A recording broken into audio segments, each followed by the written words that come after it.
This lesson includes biotic and abiotic factors in ecosystems, changes in the environment, and the human factor.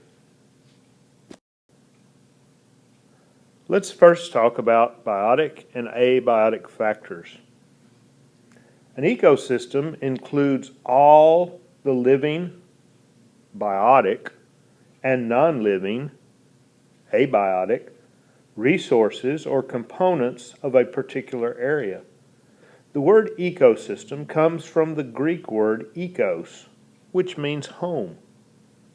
A habitat must contain resources to provide energy, water, and gases, such as oxygen and carbon dioxide, for the survival of an organism. These factors determine which kinds of organisms will live within a certain habitat. Organisms of the same species living together in the same area form a population. Populations of different species share the ecosystem to form a community of organisms that interacts with each other and competes for resources needed for life. In a community, each species has a unique function and specific patterns of interactions with the biotic and abiotic parts or factors of an environment. When different populations within a community occupy a specific niche, there is less competition for certain biotic and abiotic factors. Remember, abiotic factors include water, light, air, temperature, rocks, soil, and wind. Within the community, organisms often compete for certain biotic and abiotic factors because there are limited amounts of water, food, light, and space in an environment. The size of the population or health of individual organisms may be affected. An ecosystem can only support or carry a certain number of organisms based on the availability of these resources.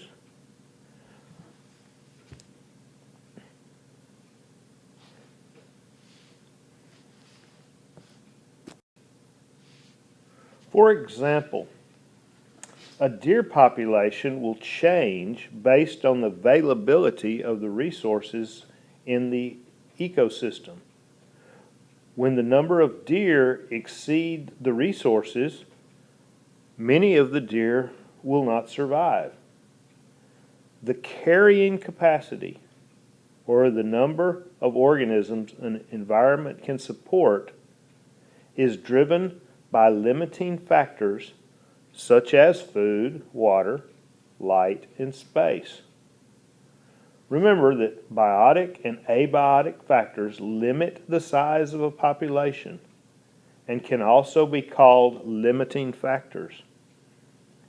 Carry capacity is the total number of organisms supported in a habitat.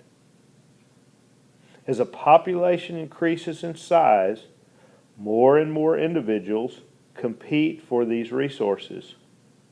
Eventually, the population of the species declines to a size where the resources can meet their needs.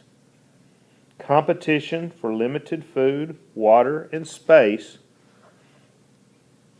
resources results in some organisms not being able to get enough resources for survival. So remember, in an ecosystem, you have both abiotic and biotic factors. Biotic factors include all of the living things in the ecosystem, and abiotic includes all the non-living things in the ecosystem, such as water, and light, and air, and temperature, soil, rocks, and wind.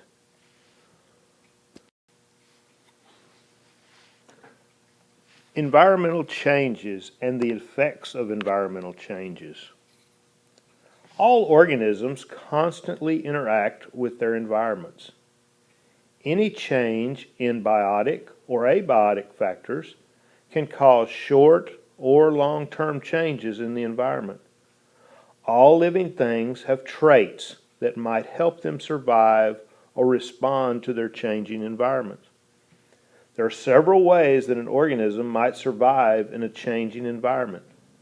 Organisms may have trait variations that allow them to survive and pass these trait variations to their offspring, improving the chances of survival for the offspring.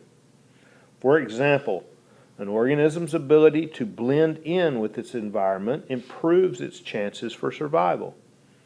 Since the individuals that have this trait are more likely to survive, they are also more likely to reproduce and pass on this trait to their offspring. In this natural process, organisms that are best adapted to survive in their environment are most likely to survive and reproduce. In response to environmental changes, some organisms may migrate to a different environment that meets their needs. However, the organisms would compete for resources with the organisms already living in that environment. If the population cannot adapt or migrate, then the organisms eventually die out, and extinction might occur.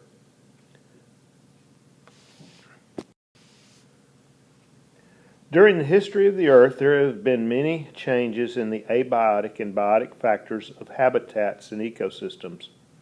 Some of these changes have been caused by natural events such as tectonic plate movement, climate changes, or volcanic activity. As the environment changes, the organisms must adapt, move, or die. Most recently, some human activities have caused environmental changes. Changes in habitat or habitat loss due to development for housing or businesses can cause a decrease in wildlife population. Pollution, pesticide use, and the introduction of species that are not native to an area have also caused dwindling numbers of many species. Many biologists are concerned that unless we take steps to save these species, we may lose them forever. The human factor. People play a role in the food web. We are consumers of plants and animals. Humans easily change the delicate balance of an ecosystem by overhunting, overfishing, or changing the biotic or abiotic factors within the ecosystem.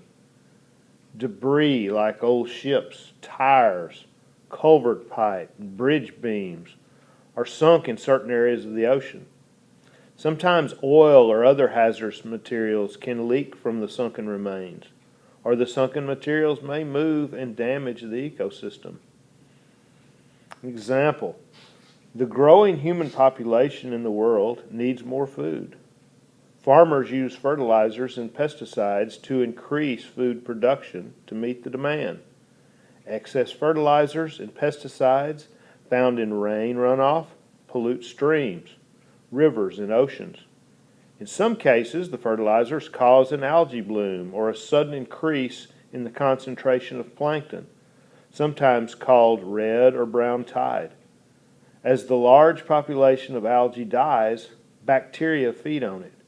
As the bacteria population increases due to this abundant food source, it uses up more and more of the oxygen in the water.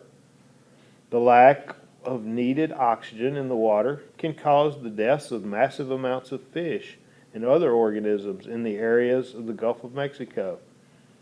There's not enough oxygen in the water for organisms to survive. These areas are called dead zones.